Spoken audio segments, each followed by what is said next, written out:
So he's at the community center? Yes. Okay. What about Wallendal? No. Oh, she's coming in now. Okay. We got work here, District 9. 9, I see him. Rich, is that mic supposed to be working? Or do we have to join with audio? That mic should be working. I don't know if it's going to pick up you guys or not. Just talk loud. Talk loud or don't ask any questions. Yeah. I'll make sure if any of you speak that if they heard it. You're probably going to end up repeating everything that happens here tonight. Okay. Supervisor Wallendal on then? Yes. Okay, so we'll call the meeting to order. Is the meeting properly announced? Yes. Okay, please rise for a moment of silence for the pledge of allegiance.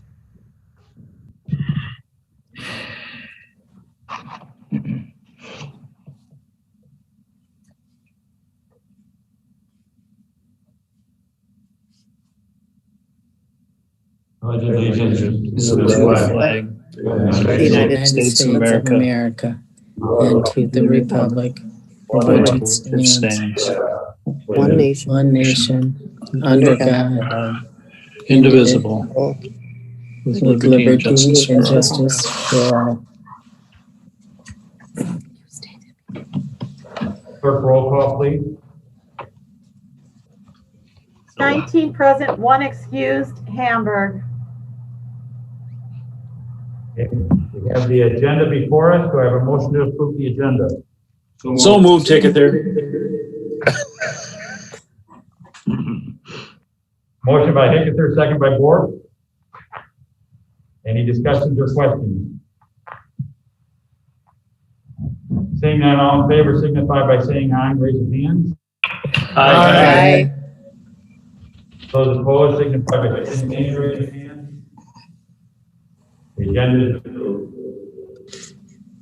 We have the January 19th board minutes. Motion to approve those. So Supervisor Quick. Do you have a second? Second by Supervisor Taylor. Any discussion or questions? Seeing none, all in favor signify by saying aye and raise your hands. Aye. Those against signify by saying nay and raise your hand. The minutes are approved. Clerk, please read announcement of meeting. Announcement of meetings, report of supervisors, claims read by the county clerk, and appoint 6 supervisors to approve claims. Ness, Wallendal, Schappe, Quick, R, Pease and S. 2020, Robertson 133.80, total 133.80. 2021, Allen 120, Bork 102.40, Rude 488, Carlson 213.76, Edwards 120, Gilner 352, Grabarski 171.20, Hickathur 120, Morgan 120, Ness 40, RP's 120, SP's 91.20, Pizzolini 182.40, Taylor 176.23, Quick 118.86, West 300, Zielinski 80, David 40, Harvey Beaversdorf 40, Hicks 40, Theme 52.32, Townsend 40, Watt 40, Worth 68, total 3,236.37. Thank you. We have claims. Notice the circumstances of claim filed on behalf of Tom and Rhonda Stuart. And I know Mindy Dale, Court Counsel, is on the call.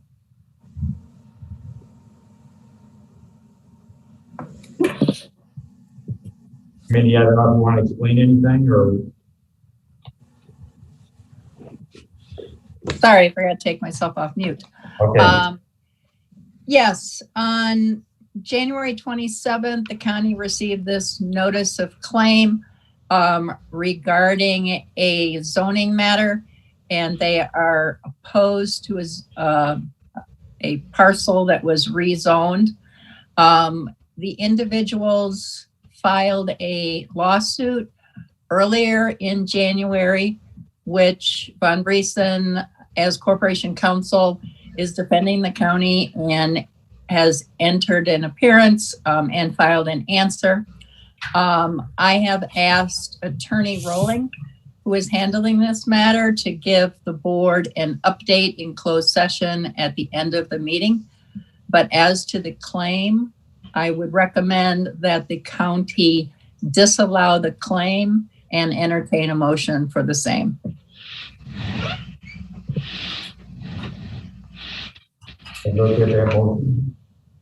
Although, okay, Supervisor Quick makes the motion and a second by Supervisor Gilner. Any discussion or question? Supervisor Allen? Yes, I'm not on that committee, but don't people within 500 feet of that location get a notification of a change? 300 feet. Okay, and is that person within that 300 feet? Yes. So was there a question when the notification was sent to him? No. Thank you. Any other questions? Okay. Seeing none, all in favor of the motion?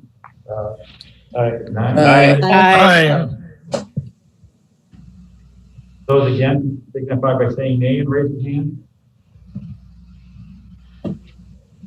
Okay, motion passes. We'll move on then. We have no correspondence. Clerk, please read appointments, and we'll take them all together if there's no objection. Appoint to Board of Adjustment, Robert Caldwell to replace Matzke, term ends 4/22. Lynda Bula to fill vacant position, term ends 4/24. Aaron Tully to fill vacant first alternate position. We have a motion to approve the appointment. Supervisor Gilner, do we have a second? Edwards. Okay, motion by Gilner, second by Edwards for those appointments. Any discussion or questions on the appointment? Seeing none, all in favor, signify by saying aye and raise your hand. Aye. Those against, signify by saying nay and raise your hand. Those appointments are approved. We have no unfinished business. We'll move on to our reports and presentations. We have the annual dog and marriage report, dog license and marriage report. There, that's in the package. We will have to accept that report or approve it. Have a motion to accept the report. Hickett there, move to approve. Okay. Second, Morgan. Okay. Motion by Hickathur, second by Morgan. Any discussion or questions? Seeing none, all in favor, signify by saying aye. Raise your hand. Aye. Aye. Those against, signify by saying nay and raise your hand. That report is accepted. We have the annual fair report. It's included in the packet. I think we need just a motion to accept that too, right, Cheryl? Yes. Motion to accept by Supervisor Carlson, second by Supervisor Baruch. Any other discussions or questions? Seeing none, all in favor, signify by saying aye and raise your hand. Aye. Those against, signify by saying nay and raise your hand. That report is accepted. Careful. Next we have fire wardens list. We need a motion to approve that list. To accept. Motion by Ford. Second. Second by Supervisor Taylor. Was there a question there or? No, it's just a motion to accept. Oh, okay. Any other discussion or question? John, this is Bob. Just curious, we're cutting down on the wardens. I would assume that's because online stuff has taken over. Why do we even need any if that's the case? Okay. Well, taking that everyone's online. I can answer that a little bit.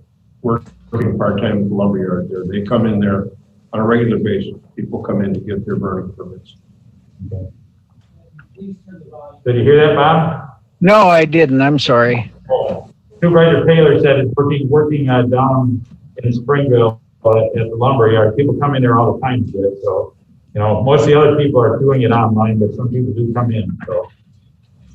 Okay. I know we used to have 2 of them up here in Strong's Prairie. Now we have none.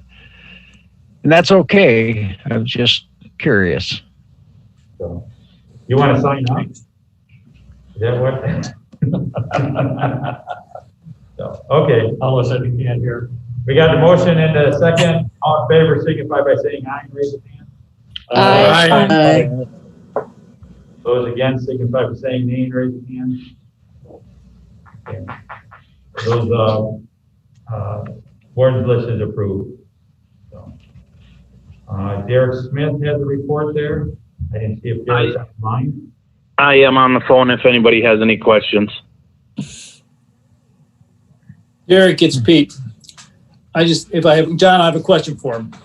Go right ahead. I raised it last month. I was just kind of curious. And it's not about your report. It's just that, you know, is there something going on with the Y? Originally they were going to start last March. Then it was going to be started late summer. Then it was going to be started in November. And now they put it off till spring again. And it seems to have been until the last week, a pretty good week, winter for construction. I'm wondering, is there an issue? Yeah, no. So I don't know. I think I had talked about the funding issue before that held us up for quite a while, where we had a major donor who restructured their gift, and then that got taken care of. So we had everything in place in October, early October, and we actually had a groundbreaking date kind of in mind for late October, early November. And at that point, the Y board said, no, because if we start now, what will happen is construction will be completed, if you can believe it, too early in the year. So what they wanted to avoid was construction being complete in May or June, when they're trying to get their kickoff kind of membership drive going. So there's nothing wrong with the project. It was completely up to the Y board. They decided to push the groundbreaking back until mid-March, and that way that gives them an October completion date. So we're out of summer at that point, and they feel like that puts the Y in the best position to have the more maximum amount of memberships versus opening in May or June when the weather is real nice. So that was totally a call by the YMCA board. I talked to the guy that's Jason Jackson with Harmony Construction, has the contract to build the Y. Everything is set. They're moving forward. He thought Fenner would actually be over to the site before the official mid-March date just to start getting trees cleared out, but it is moving forward. The latest delay of, I don't know, whatever it is, 6 months, that was strictly a Y board decision, just based on that they felt that it would be better to open it in the fall versus early summer. Thanks. Because I was wondering, they pulled an end loader in there for one day, and then they pulled it out the next day. And Yep. Nope. It should be within, there's no reason for any more pushbacks now. So everything should be squared away finally. But I would anticipate something, you'd probably see them in there taking down trees within the next 2 or 3 weeks, I would guess. Okay. Derek, this is Marge. I've got a question. Mm-hmm. You have indicated that you're supporting entrepreneurship, and I was just wondering if you have anyone in particular business and who, what are they using that create building? Yeah, so we do have one member there, and that is actually the person I just mentioned, Harmony Construction. Jason Jackson is a member. So I guess we have to talk about it next week, but we're not entirely sure how to move forward that with a pandemic going on. So, I mean, the building itself is ready to go. Everything is in place. We'll have to pick up some smaller pieces of equipment as we get going, and people who use it tell us what they want. But right now, we haven't really pushed it hard because we don't want situations where there's 20 or 30 people in there.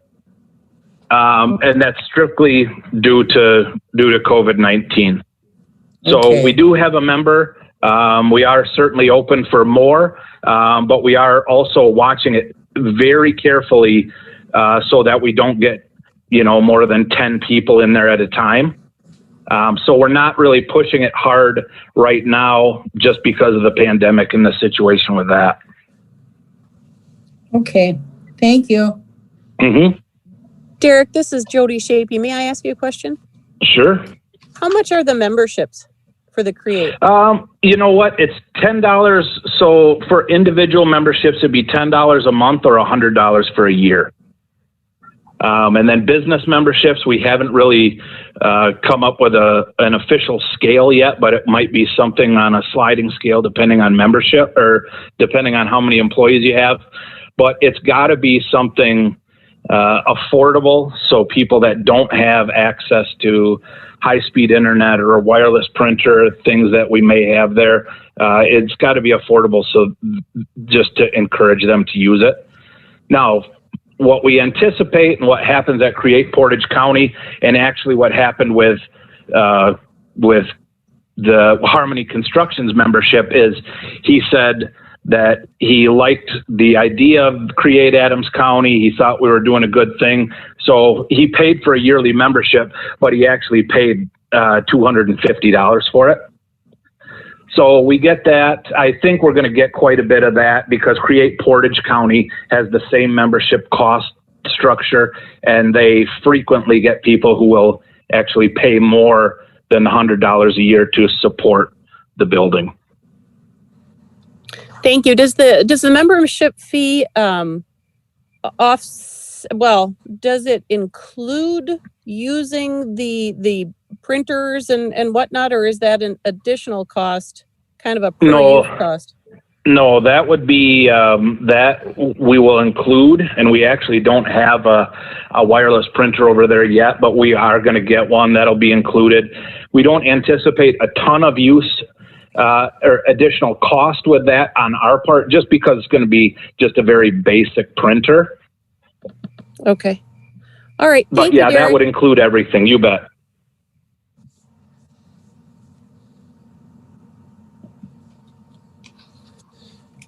Any other questions? Thanks, Derek. Thank you. We'll move on to the county manager's report.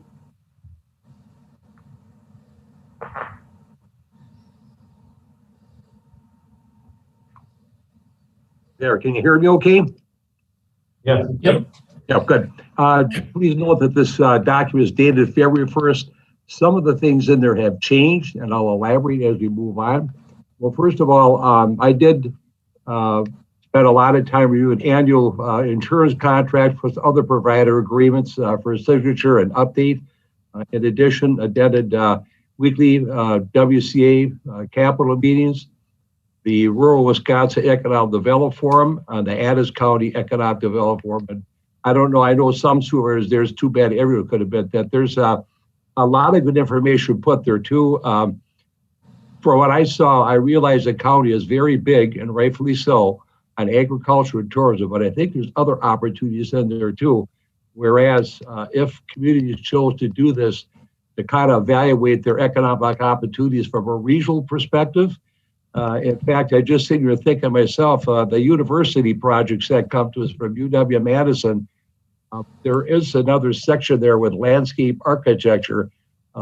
Might be nice to give them a shot at what they see from a regional perspective that this county could use. Having them do that might give you some idea, maybe somewhere in the future, a regional planning commission, along with potentially, I would suggest a county planner to do that same focus, start with a Highway 13 corner. However, that's for different things. And in addition to those meetings, I've also attended various university project meetings. Internally, I've had meetings with staff and Potter Larson regarding the designs for plans for phase 2 and 4, department heads and internal office meetings. On the next topic, opioid litigation, they put that down there in that everyone did, all counties did receive correspondence from a Kroger Dickinson law firm that in the event we're asked any questions, whether you're elected or appointed on the opioid litigation, to not respond to them. Their firm, as well as MBL Bankruptcy, will answer any questions should come up. Then comes this, the issue of the state mask mandate. That's been kind of waffling back and forth in Madison, and that's fine with me. We do have the county's COVID-19 plan in place, and regardless of what happens in Madison, we will keep the mask mandate in place. When is the opportunity to lift that? When Leah Eckstein, from a health standpoint, says we're safe to do that. With regard to the construction projects, the courthouse is proceeding just fine. In fact, they've already got framing going up for the second floor. They're getting sheetrock and different things up there too. So they're going quite well.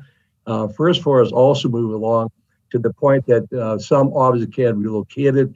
I know when this document was written that I had indicated the A's office is ready to move. Well, it might be another month for them. But the reason is that there still has to be painted and carpeting put in there. The anticipation is that we might be able to remove one of the rented trailers out there right now, but not just yet. As soon as the DA is moved in there, then child support will move out into the trailer so they can finish their office. The point is that the project's moving right along.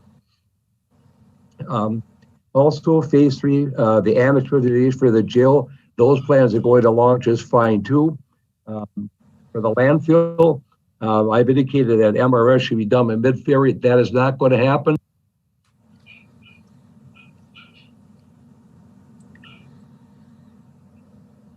We lost him.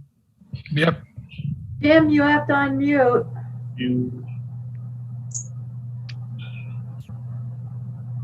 Yeah, are we good? Yep, you're back. Okay. Oh, you are. All right, thank you.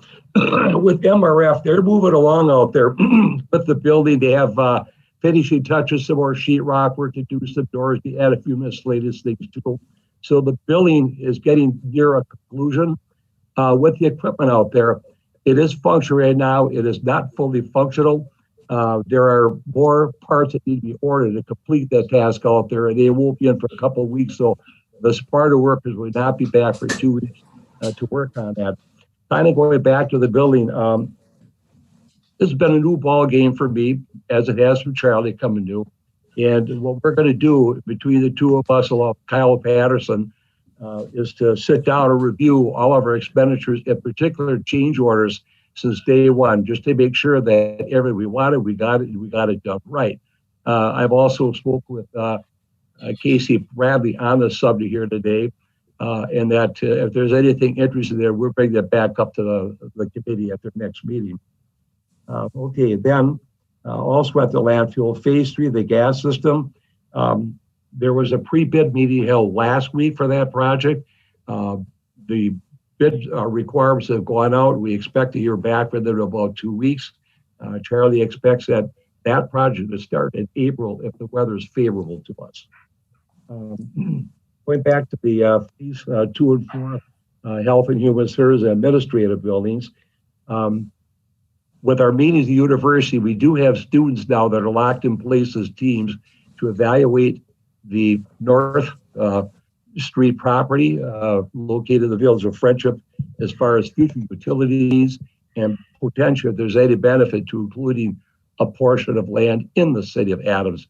We'll let that roll out and bring back the report. Now, that will not be done till spring. In addition to that, as I indicated before, we've had various meetings with Potter Lawson.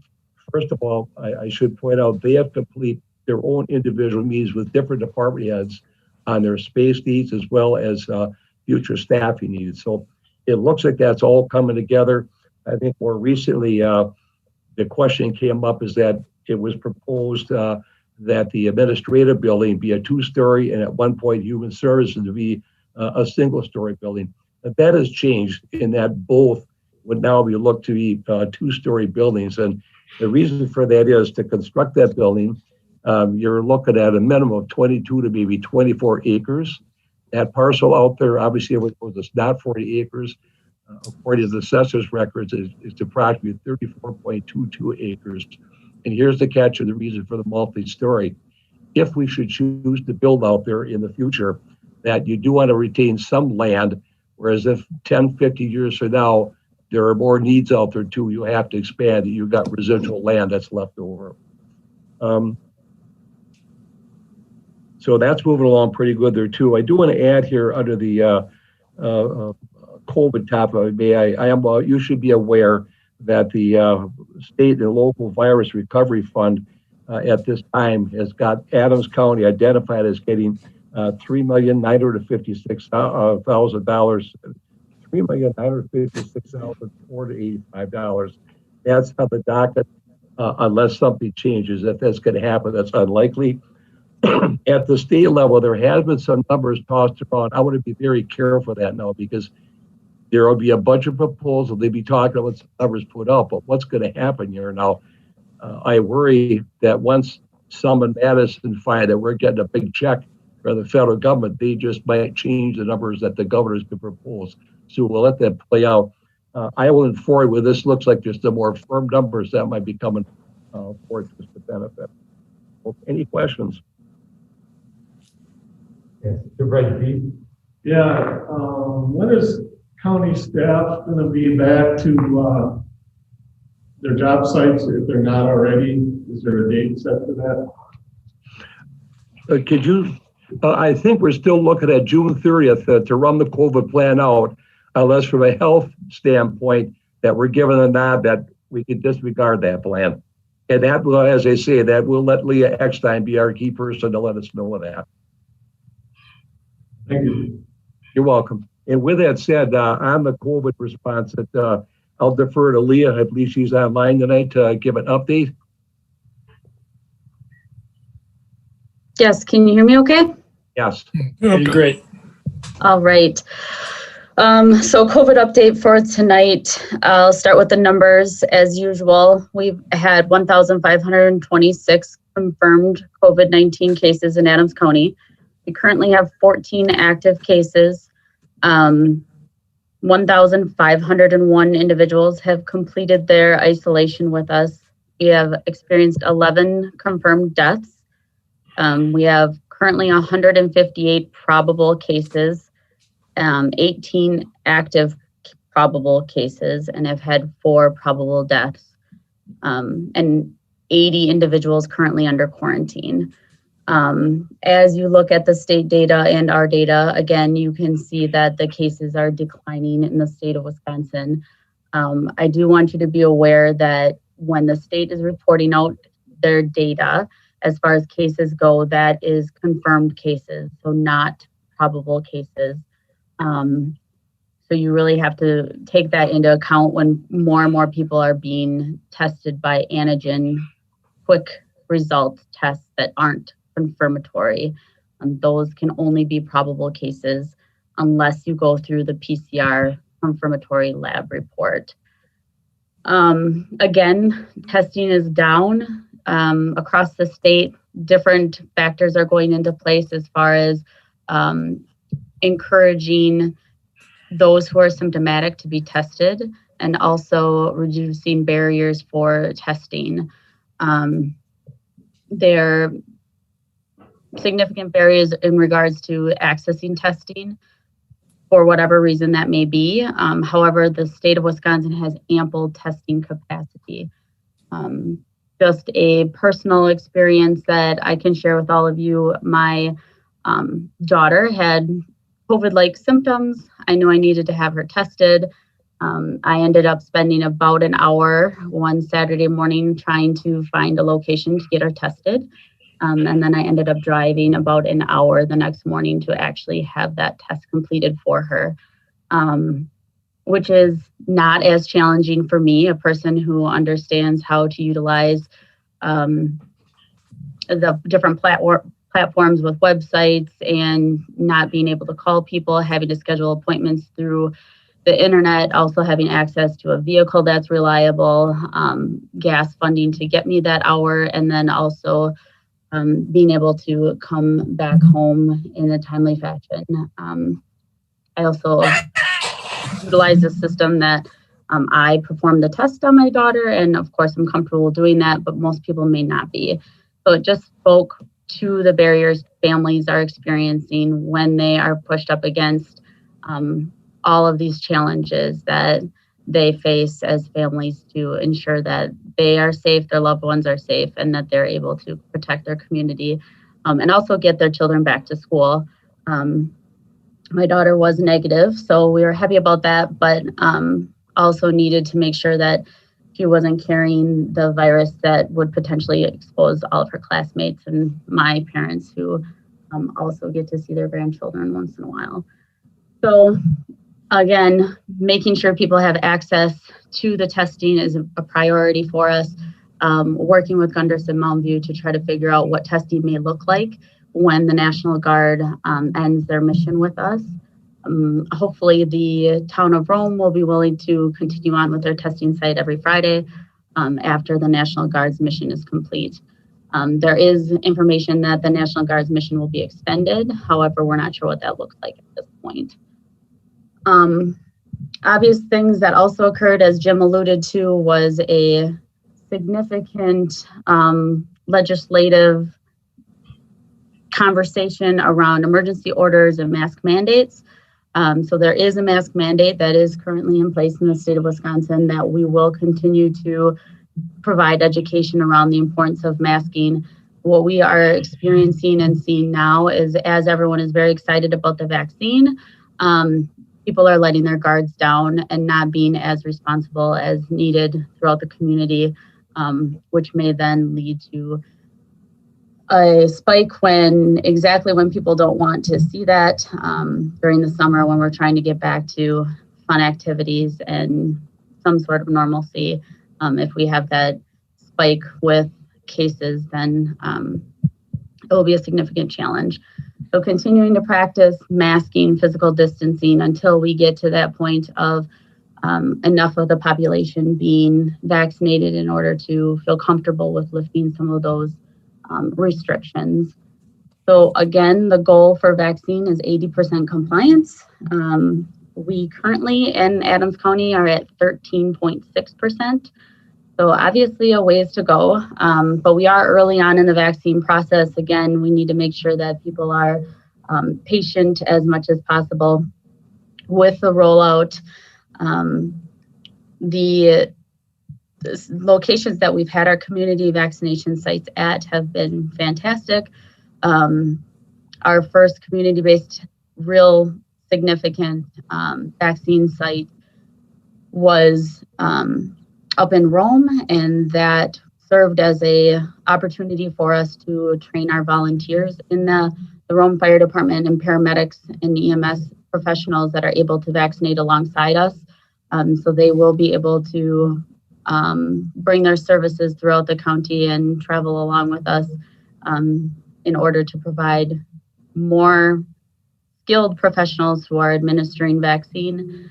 We had a significant issue with traffic control and backup and individuals being turned away because of the low amount of vaccine that we had at that location.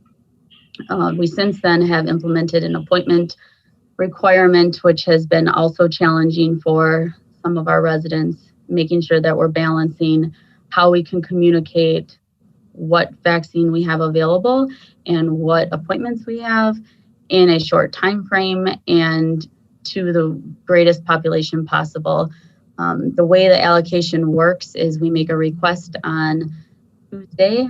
We're notified sometimes on Friday, sometimes on Saturday of our allocation for the next week.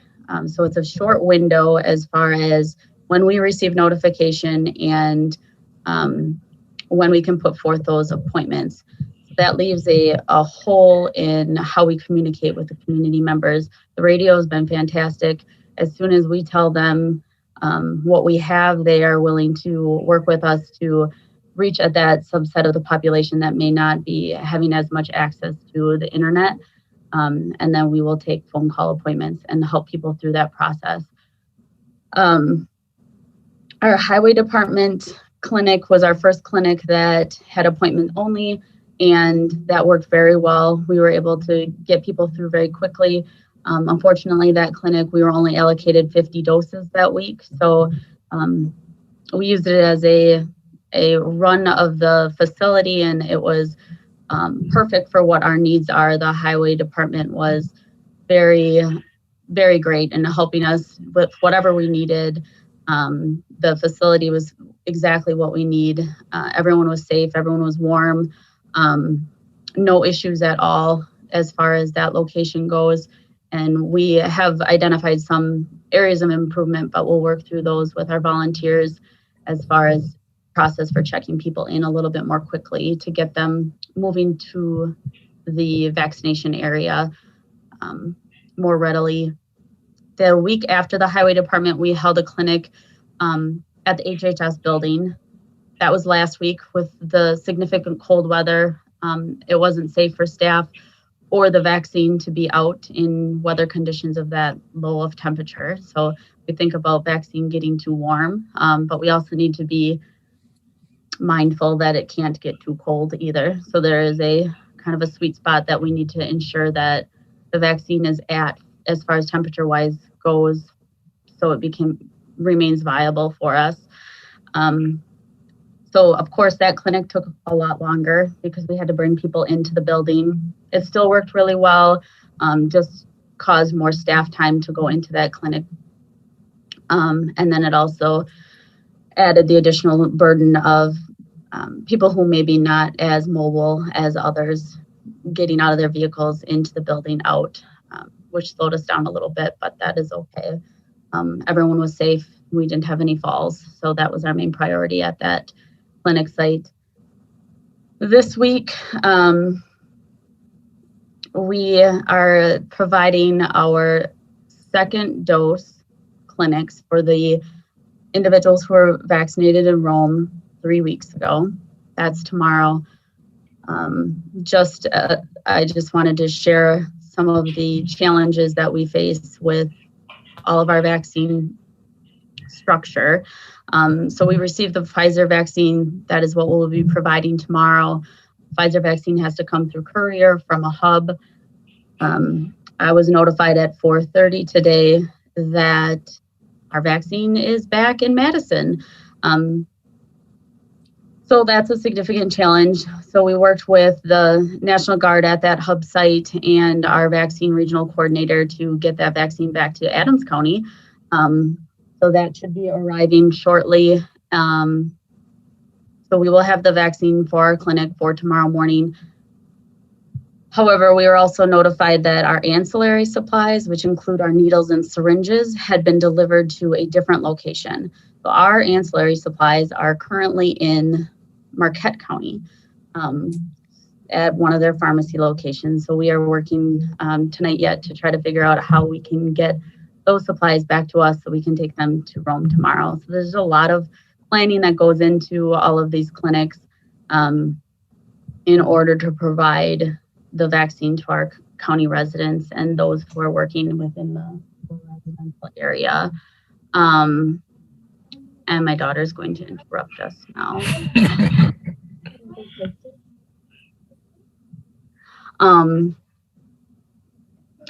So as far as vaccine planning goes, we will continue to move forward with rotating where we're at in the county, and then also making sure that we're with Gunderson Mountain View.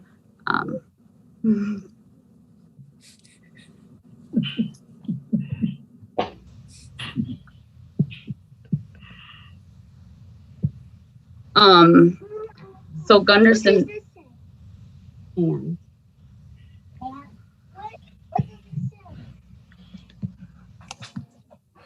Leah, this is Bob. Can I ask a question? Yes, go ahead, Bob. Just curious, you mentioned 13.6, I think was your number of percentage vaccinated in Adams County. Does that include the first shot, or is that the completed both shots? Good question. So we have, that's just the first vaccine. So 451 residents have completed this 2-dose series at this point. Mostly those residents are healthcare providers that were in the first phase of that response for allocation. And then our 65 plus, they're starting to receive their second doses now because of the time frame for that. And with the vaccine, you need 2 doses. We've had a significant challenge with making sure people are coming back for their second dose. We get allocated that second dose automatically, but if they're not coming back to the clinic on the date that they're scheduled, then we need to try to figure out how to get them to a clinic that has that vaccine. Now we have 2 different vaccines that we're receiving. So we'll get Pfizer tomorrow, but we'll get Moderna for our clinic on Thursday. So people need to be mindful that they can't, cross those manufacturers. So it's challenging for people, but we're providing as much education as possible. Leah, it's Pete. I have a question for you. Sorry, Bob. Thanks. Is the second vaccine shot the exact same as the first? Because I'm hearing if there's a reaction, it seems to be more so on the second shot than the first. So is that exactly the same? Yes, it's exactly the same. The reason that there's more of a response on the second dose is because the second dose is your booster. So the first dose is to provide your body with like the first response. So your immune system doesn't work up as much of a response. And then the second booster dose, that really gets your immune system going, making sure that it's creating the antibodies that it needs to in order to fight off the virus if you're coming in contact with it later. So there are more significant reactions after the second dose, which is very consistent with most of our vaccines. So I can give the example of DTaP for infants, 2 months, 4 months, 6 months, they are fine. Little to no reaction. When they get their 4th booster dose, we always educate parents around this is the booster dose that has typically the most reaction. It's what your body's reacting to that vaccine in the way we want it to, knowing that the immune system's recognizing and making those antibodies for you. Okay, thanks, Leah. You're welcome. Leah, this is Barb Morgan. I want to commend you on all the work you're doing and how diligent you've been at helping us. Thank you. I appreciate that. Leah, this is Pete. I agree with that, what Barb said, and you're doing a great job. I just have one question for you. With the advent probably of the Johnson & Johnson single shot coming, is that something that you would then be involved with, or is that strictly going through like retail outlets? That will hopefully be coming to us as well. It will all depend on allocation. If they can put it out faster than Pfizer or Moderna, they'll allocate that to us. It's really what we're looking most forward to, because especially with some of our transient population. So if we're looking at individuals who, for instance, even our J1 visa students who are coming up, how do we make sure they're safe while they're here? Or how do we make sure the individual who is in our jails, in our homes, that they're just staying for a little while, how do we make sure that they're vaccinated to the fullest extent? And that one dose is going to serve us well in those situations, instead of having to make sure that they're coming back for their second dose. Thanks. You're welcome. Leah, I have a question. This is Paul Miscellaneous. Me and my wife has got ours to Aspirus in Wood County. Do you get that information, or I don't know how that's handled?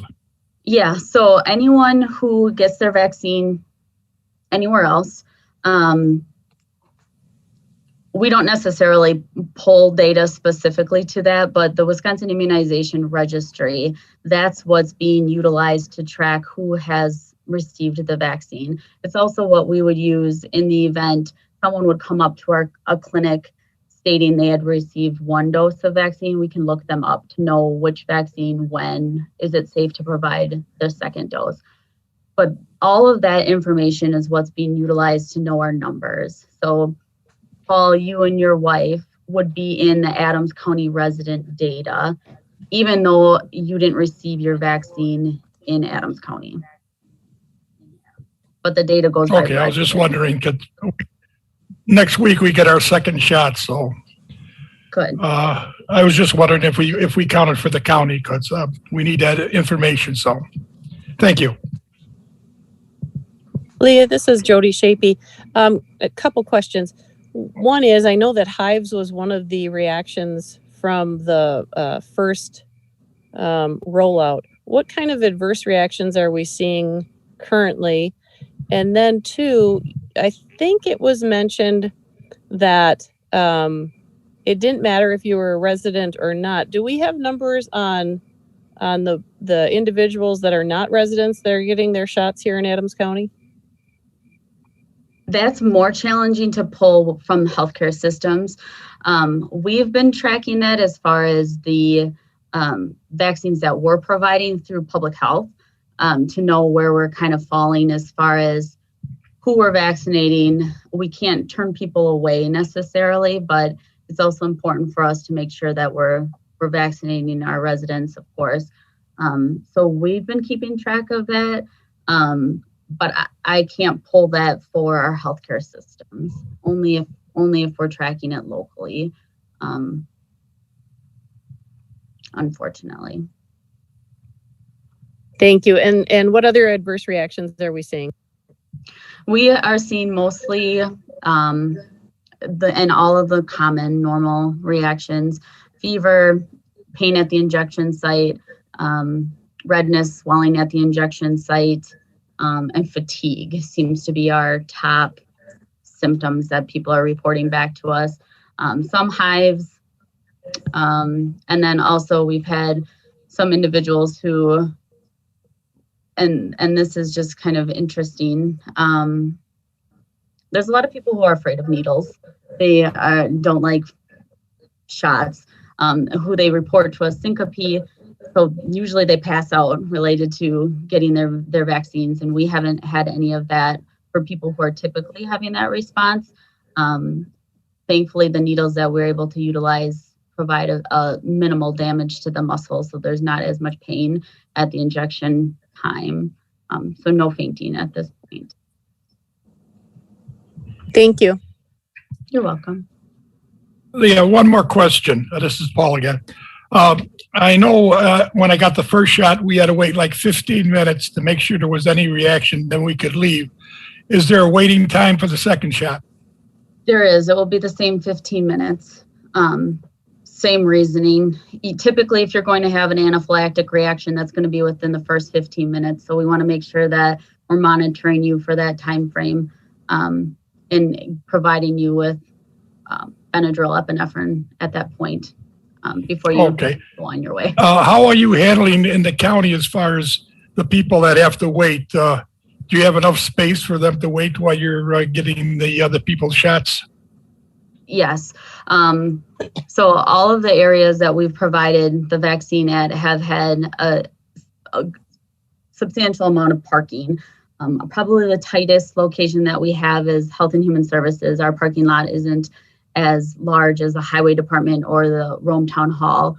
But the way we had set that up there was having a larger time frame for appointments. So there was never too many people in the parking lot at one time. And then we have a parking lot monitor. People are instructed to honk their horn if they're starting to have a reaction, and then we come out with our emergency kit. Right. I know the situation at Health and Human Services. I know how tight it is over there, so we appreciate your work. I'd like to compliment you on what you've done so far. It's been outstanding. Thank you. Hey, Leah, this is Bob Ness. I got a comment in a 2-part question. Okay. My comment is I echo all the great work you and your team are doing. My first part of the question is the count of the total population that, you know, we're using as a basis that was used to calculate the 13.6 compliance number. It's like, what's the denominator? The folks older than 18? How many is that? Oh, that's a good question. I'd have to look. Let me see if I can figure it out quick. And where I'm going with that, then taking whatever that number is, maybe 15,000. I'm just making up a number. Let's just say, okay? Mm-hmm. Then I got my calculator out, times 0.136. So that says a little over 2,000 people have been dosed and are in compliant. So that would mean we've got 13,000 left. So then based on that, leftover, the folks that still need it, myself included, and a lot of other people, how many doses on the average a week are we going to get allocated? Then taking that number, we could like extrapolate how long this journey is going to take. Just kind of, I have a minor in math in college, so I can't control myself. I appreciate that. So if you extrapolate that, I haven't actually done the math. So 13.6% of the population, that's 2,759 total doses. I thought my quick reference guide would give us what our number of those who are ineligible at this point, but it's not showing me this. So it's a long time to get everyone who is in need of a vaccine vaccinated. So currently we are receiving 200 doses a week. That's what we received this week. That's most likely what we'll receive next week. It's going to take a while, unfortunately, but hopefully when they boost production and if we can get other vaccines on board, so if Johnson & Johnson gets the emergency use authorization, that will increase our vaccination capabilities. Gosh, I hope so. My quick math while you were speaking, at the 200 doses a week, that would take 65 weeks. Yeah. To dose Adams County. Yes. Yeah. All right. Well, thanks for the scoop. Thanks. Yeah. And I hope that we get more vaccine coming to us quickly into the state, into the county. We just need to figure out how to get more vaccine manufactured at this point. Thank you. You're welcome.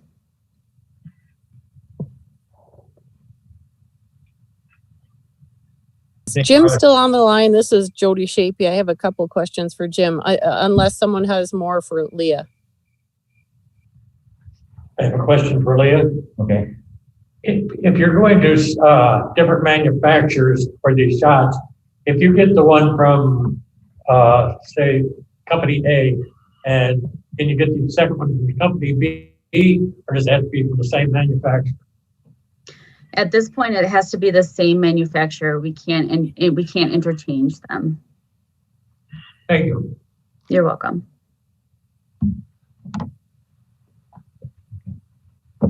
Thanks, Leah. You're welcome. Supervisor Schappe, you had questions for County Manager?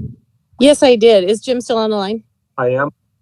Jim, you had mentioned that one of the trailers was removed or it is slated to be removed. It's slated to be removed. At first, we have about 3 weeks ago, we anticipated removing one of those when the DA's office relocates back into the courthouse building. But there are some things that need to be done there yet. And the trail will still stay there because the intent then, once the DA has moved, is that child support would now move to that trailer that they could complete their office. So are we at 100% occupancy on those trailers when we're shifting departments around? Yes. Okay. The other question I had for you is with this whole COVID and people working from home and people working from the offices, are the instances of PTO the same? So are people afforded the ability to make up for an appointment if they're in the office situation versus if they're at home working? I guess they can. I don't see any reason why not. Is that known as a, I don't know who even takes care of that? Is that human resources or? Yes. Okay, so it is fair all the way down the board. Cause I think, I don't know, I mean, if I were at home, I could pop out and do an appointment and then just, make it up on the weekend or make it up at the night or something. Whereas I don't think the office employees have that same opportunity. And I just want to make sure that everything's fair. As fair as I can tell it is, I would hope that everyone is trustworthy and doing what they're supposed to do in the time that's allotted. Someone might question me, what'd you do? You could track me electronically, by computer, my phone, and the other person that's close behind me, we Tabitha Murray. I keep her informed a lot of things, administrative assistant, but I'm not aware that anyone's been abused the system. If there are, that we would deal with that. Okay, I would just be curious to find out if the office workers are also being able to make up that time. So if you could maybe look into it or tell me who I can ask to look into it, I would appreciate it. I will look into it, and either I or another party will get back to you. All right, Jim, thank you. Welcome.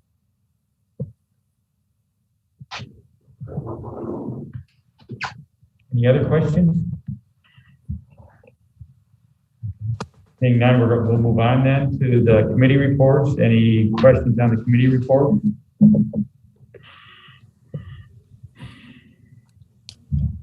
Seeing none, we have no ordinances, so we'll move on to resolutions. We'll start with resolution number 2. Clerk, please read.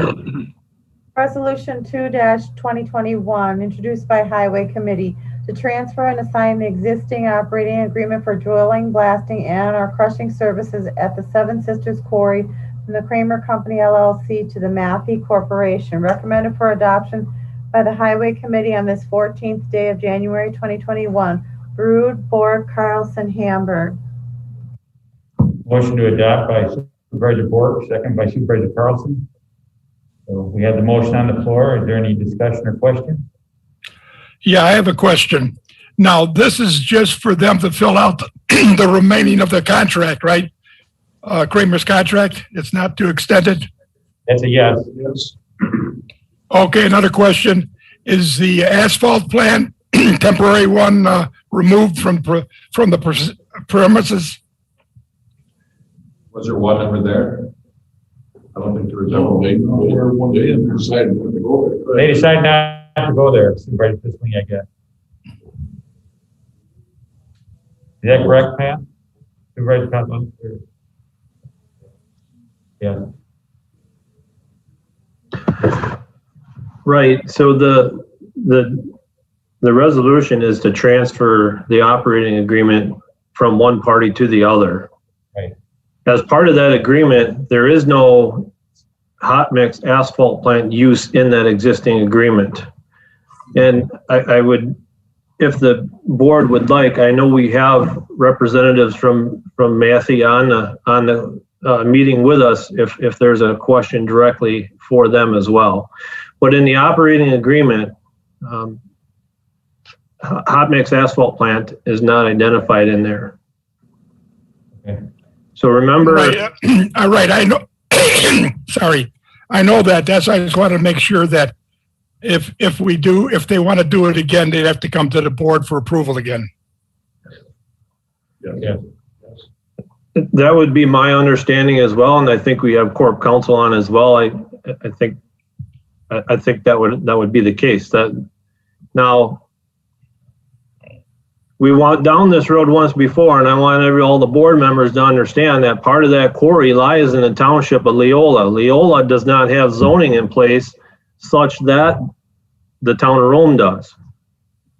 Right. I understand that. I just want to make sure that if it occurs where they have to do it again, it would have to come to the board, because it did have to come to the board for approval. Yeah. Because it's still owned by the county. Yeah. Everybody's shaking their head here. Yes. Thank you. Okay, any other discussion or questions? For anyone? Okay. Seeing none, all in favor signify by saying aye and raise your hand. Aye. Those against signify by saying nay and raise your hand.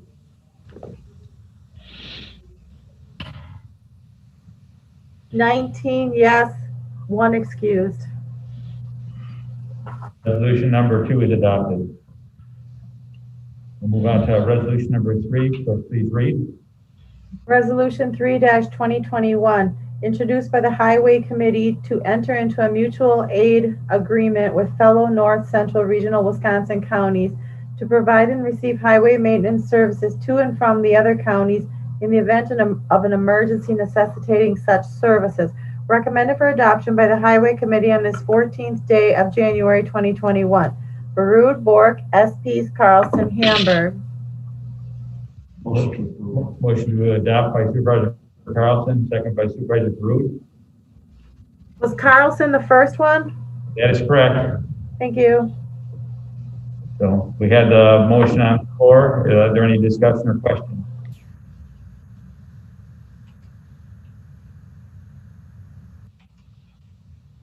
Okay, seeing none, all in favor signify by saying aye and raise your hands. Aye. Aye. Those against signify by saying nay and raise your hand. 19 yes, 1 excused. Resolution number 3 is adopted. The clerk's ready. We'll move on to resolution number 4. Resolution 4-2021, introduced by the Administrative and Finance Committee. Designate public depositories and authorization of disbursement of county monies. Recommended for adoption by the Administrative and Finance Committee this 8th day of February 2021. West, Grabarski, Morgan, Hickether, R. Pease. Rick Pease, so moves. Hickether, seconds. Okay, we got a motion by. We got a motion and a second. Is there any discussion or question? Was the motion Rick Pease and Hickether? Yes.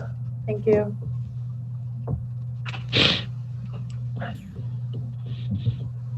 Seeing no questions, all in favor signify by saying aye and raise your hands. Aye. Aye.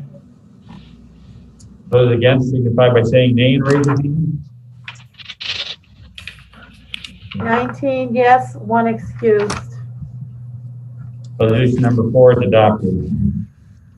We have no denials or petitions. We have a motion to approve claims as previously read. Supervisor Zelinski, second by Supervisor Quick. Any discussion or question? Seeing none, all in favor signify by saying aye. Aye. Aye. Those against signify by saying nay. Claims are approved. Clerk, please read per diem and mileage. Allen 50, Bork 50, Baroud 50, Carlson 50, Edwards 50, Gilner 78, Grabarski 50, Hamburg 50, Hickether 50, Morgan 50, Ness 50, R. Pease 50, S. Pease 55, 60, Pizzolini 50, Paler 68, 93, Quick 69, 43, Schappe 50, Wallendal 50, West 64, 56, Zielinski 53, 36, total $1,089.88. Okay, do we have a motion to approve the per diem and mileage as read? Supervisor Carlson, second by Supervisor Zelinski. I have a question. Why am I at 50? That's for mileage too, or is that behind? Oh, a month behind. Yeah, we're a month behind. This is for last month. I was here also last month. Not a big deal. I just thought. Okay. Put it in. The question was Supervisor Bork thought he was here last month. Not a big deal. Okay, I had you down as remote, so you were in person. So we'll just add it on to the next. I think he was in transit and then he got here a little bit. I think the problem is his background is different than all. Oh yeah, he has a I look at everybody's background and it looks like he's got background. He makes that he's like at work. So sorry about that.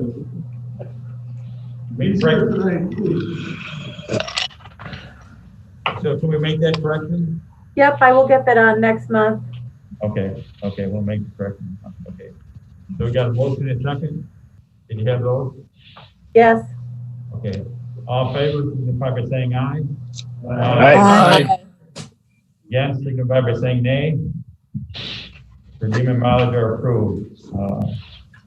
Supervisor Allen? I'd like to make a motion for County Clerk to correct any and all errors and read back at the next meeting if so requested. Second by Supervisor Carlson. All in favor, signify by saying aye. Aye. Those against, signify by saying nay. Motion is approved. Next meeting date is March 16th, correct? Correct. Yes. 6 o'clock. Okay. Otherwise, the open portion of the meeting is over. I would entertain a motion to convene in closed session for Wisconsin State Stat 1985, Fran 1, Fran D, for purposes of conferring with legal counsel for the governmental body what is rendering or who is running written or oral written advice concerning strategy to be adopted by the body with respect to litigation in which it is or likely to become involved in discussion with legal counsel regarding pending litigation. Do I have a motion to go into closed session? Move. Okay. Varsky, so move. Okay. Motion by Edward, second. I didn't catch that. Motion by Quick, second by Gabarsky. Thank you. Clerk, take roll, please. Roll call. Vote. Allen, Yes. Fork, Yes. Baroud, Yes. Carlson, Yes. Edwards, Yes. Gilner, Yes. Grabarski, Yes. Hamburg is excused, Hickathur, Yes. Morgan, Yes. Ness, Yes. R. Pease, Yes. S. Pease, Yes. Pizzolini, Yes. Taylor, Yes. Quick, Yes. Schappe, Yes. Wallendal, Yes. West, Yes. Zelinski. Yes. I have 19 present and 1 excused. Okay. Then on the call we have court counsel and attorney Rowland. I need to go through and remove those that aren't. Okay. And Dustin Grant can stay on, and Cheryl, the clerk, is welcome to stay on as well.